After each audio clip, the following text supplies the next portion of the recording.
Hermanos y hermanas, al celebrar el jubileo de los equipos sinodales y de los órganos de participación, somos invitados a contemplar y a redescubrir el misterio de la Iglesia, que no es una simple institución religiosa, ni se identifica con las jerarquías y con sus estructuras.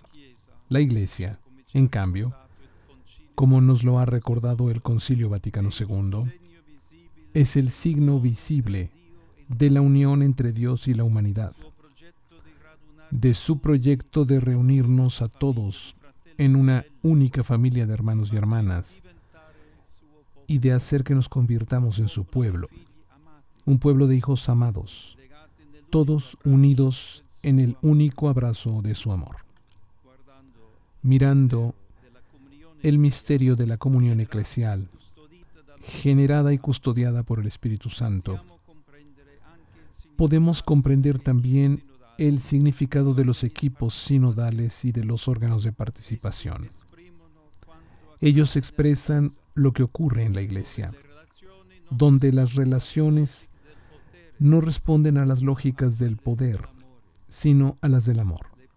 Las primeras, para recordar una advertencia constante del Papa Francisco, son lógicas mundanas, mientras que en la comunidad cristiana la primacía se refiere a la vida espiritual, que nos hace descubrir que todos somos hijos de Dios, hermanos entre nosotros, llamados a servirnos los unos a los otros.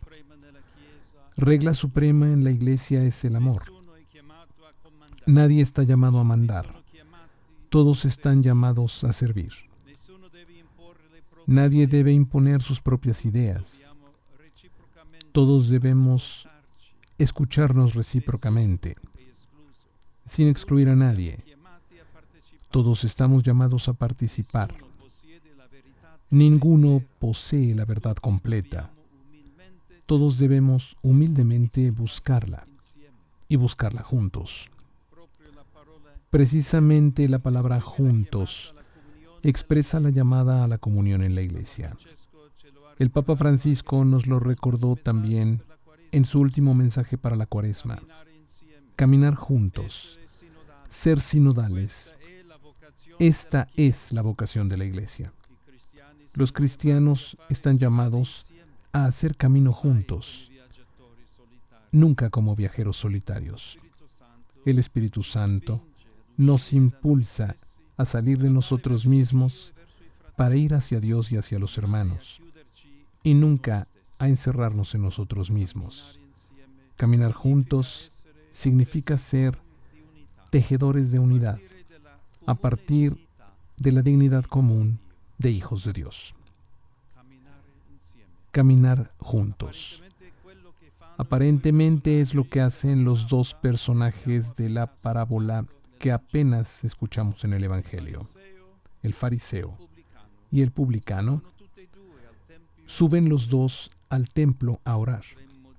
Podríamos decir que suben juntos, o de igual forma, se encuentran juntos en el lugar sagrado. Sin embargo, están divididos y entre ellos no hay ninguna comunicación. Ambos recorren el mismo camino, pero el suyo no es un caminar juntos. Ambos se encuentran en el templo, pero uno ocupa el primer lugar y el otro se queda al último. Ambos oran al Padre, pero sin ser hermanos y sin compartir nada. Esto depende sobre todo de la actitud del fariseo. Su oración, aparentemente dirigida a Dios, es solamente un espejo en el que él se mira a sí mismo, se justifica a sí mismo, se elogia a sí mismo. Él había subido a orar, pero no quiere orar a Dios, sino alabarse a sí mismo, sintiéndose mejor que el otro, juzgándolo con desprecio y mirándolo desde arriba hacia abajo. Está obsesionado con su propio yo, y de ese modo termina por girar en torno a sí mismo, sin tener una relación ni con Dios ni con los demás. Hermanos y hermanas, esto puede suceder también en la comunidad cristiana.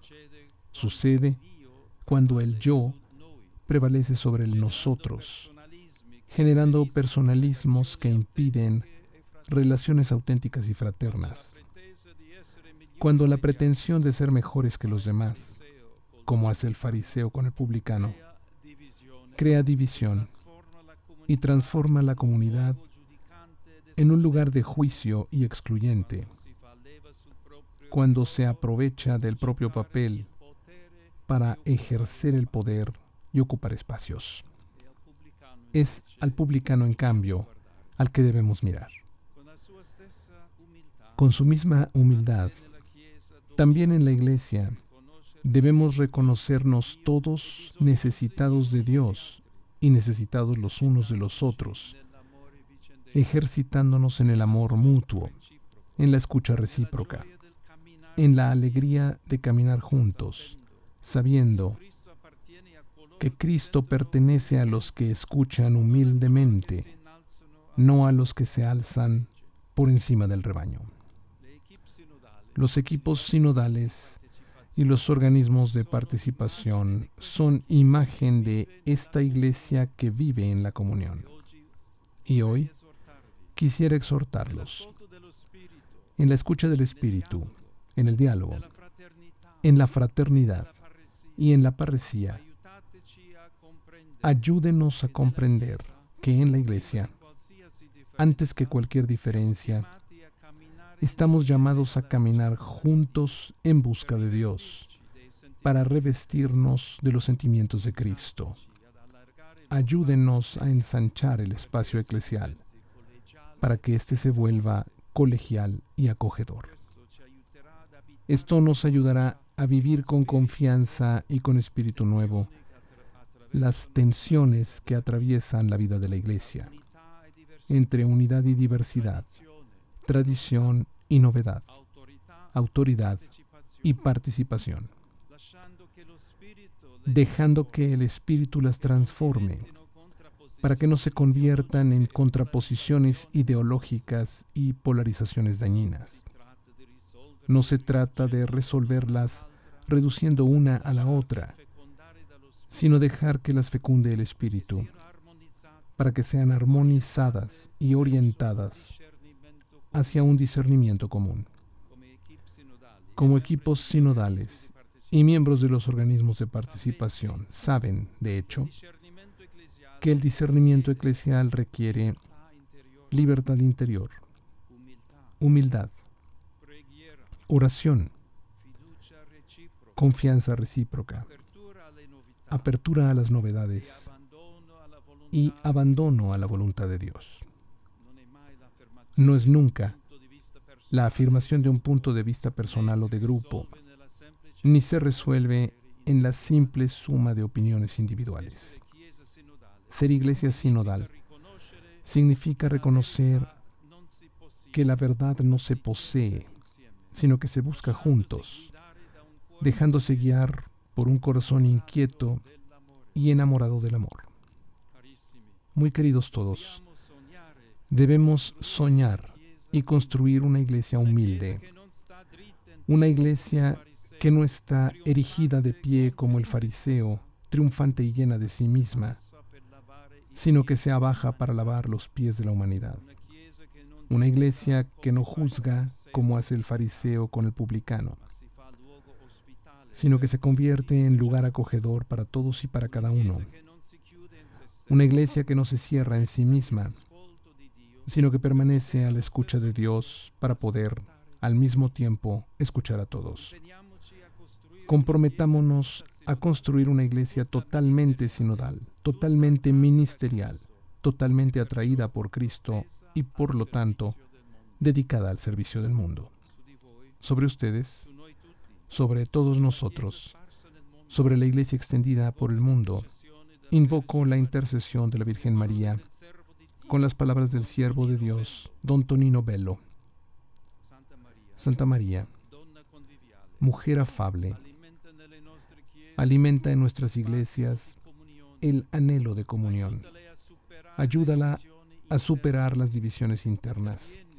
Interviene cuando en su seno serpentea el demonio de la discordia. Apaga los focos de las facciones. Reconcilia las disputas mutuas. Atenúa sus rivalidades.